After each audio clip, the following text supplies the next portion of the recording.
And now let's review the vessels and nerves visible on our plastic models. So here are the greater and lesser occipital nerves, the greater auricular nerve, the transverse cervical nerve, the supraclavicular branches, here they are, to the supraclavicular region. Under the sternocleidomastoid muscle, you can find the phrenic nerve, which goes down to supply the diaphragm, you remember. And here it is. And some short branches to the muscle, the muscular branches, to the scalenus muscle. This nerve here is the accessory nerve which goes to the trapezius muscle to supply it and also gives some branches to the sternocleidomastoid. On this model, the same arrangement, the greater occipital, the lesser occipital, here it is, and the greater one and the lesser one. The great auricular nerve, here it is, the transverse cervical nerve, and the region of the brachial plexus. The short branches are visible here, and below here you see the main trunks of the brachial plexus.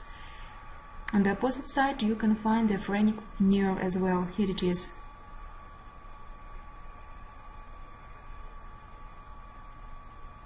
And the muscular branches to the scalenus muscles. The brachial plexus is here as well.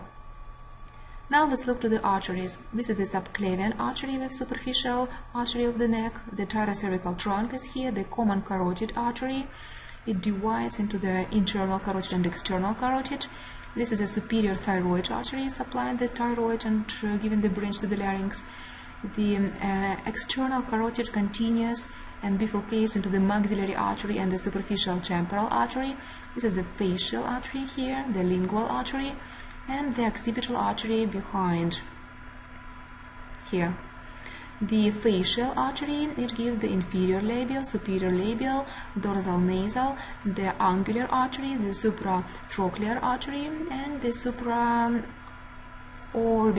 artery, which together with the supraorbital nerve appears through the supraorbital foramen here. Veins. The veins are the internal jugular, external jugular, and the subclavian vein. This is the orifice for the external jugular vein, which comes here. This is the orifice for the internal jugular vein. And the subclavian vein is here, and the brachiocephalic trunk.